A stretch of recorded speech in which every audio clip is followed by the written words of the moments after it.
Okay, for February, I like to keep female battles. Why? Because I think, because females, February, it's alliteration, comics, makes sense. This was a bizarre one that someone kind of threw out where it's Miss Martian versus Meggan. So it's Meggan versus, well, Meggan or Meggan, depending on how you want to pronounce the name. Never heard of Meggan? Did you not read Excalibur? She essentially was the blonde character from Excalibur who wore the green and black. Who's called, it's an elemental ectomorph? Pretty much, I actually had to queue up all of her abilities.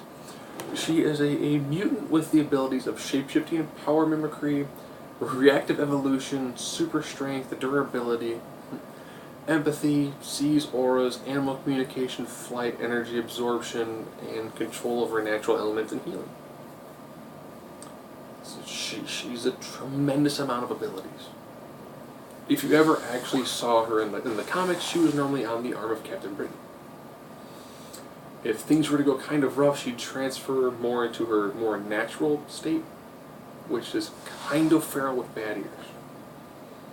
But she has a tremendous amount of range when it comes to her overall aptitude of shapeshifting. An amazing shapeshifter. She was actually one of the most powerful members of the Excalibur team. Which is interesting. And of course, Alan Moore character. How can you not love an Alan Moore character? Freaking awesome characters. Miss Martian. Depending on origin, is normally considered to be the niece of Martian Manhunter. Similar power set. So again, you have a younger female equivalent of a more, what's the word I'm looking for? Of a more entrenched male hero.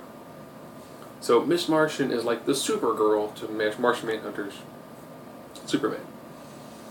So it works all the standard Martian abilities. You know, the telepathy, the shape-shifting, the strength, the speed, the energy vision, all of it. The intangibility. So you've got all these different abilities.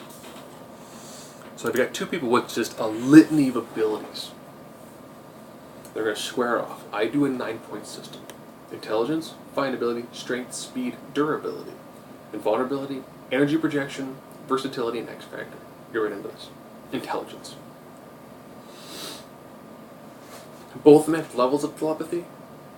However, Meggan's didn't have a tremendous amount of actual formal schooling. While very intelligent when it comes to the amount of information he has, and she's really gifted when it comes to all things of a natural standpoint. She doesn't quite have a deep analytical mind like what you see with Miss Martian. Fighting ability. Miss Martian hasn't had a tremendous amount of training when it comes to overall physical combat. Where Meggan actually is a really well-skilled physical combatant, probably because her husband, well, depending on time frame, her husband, Captain Britain, actually wanted to make sure that she could defend herself very, very well in combat. Strength. Meggan does have super strength, but it's nowhere near on par with Miss Martian. Miss Martian is very, very powerful. I mean, we're putting her... she's not quite Superman. She's a couple steps below Superman, so still, that puts her... Superman, case class has 100-ton. Pretty much puts Miss Martian in easily in probably about the 80s to 90s. Just a lot stronger than what you'd see out of someone like Meggan. Speed. Yeah. While Meggan has showed a tremendous amount of aptitude to speed, great amounts of flight. Normally her flight is subsonic, where we're definitely seeing most of your DC characters are pretty close to light. Durability. How well do you recover? This one's actually going to go to Meggan. Her recuperative abilities are also based off of power mimicry. It's not uncommon for her in a battle to all of a sudden begin to emulate Wolverine's abilities. Beyond her natural healing capacity, she has a tremendous aptitude for healing. Can pretty much come back from the dead. And I think it's brought a couple people back from the dead as well with her abilities. That is a tremendous, tremendous amount of healing. Invulnerability. Based off natural invulnerability, this is entirely going to go to Miss Martian. tremendous amount of natural aptitude when it comes to overall invulnerability. Plus the intangibility. Yeah, you can't look at how well can you survive taking damage and the fact that you can become intangible to it.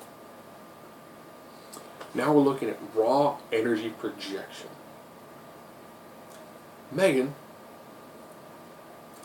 has actually done power mimicry and has been able to channel a bit of the power cosmic because she began to mimic the Silver Surfer.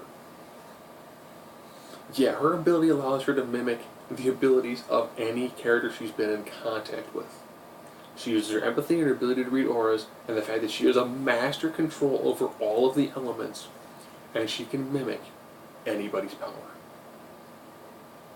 Versatility.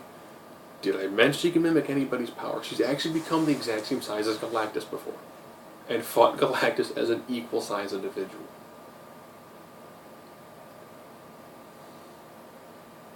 She's also became a Godzilla-sized creature, so they both have shapeshifting. But one's become a fire-breathing dragon, become a Godzilla-sized creature, and has even become the same size as Galactus.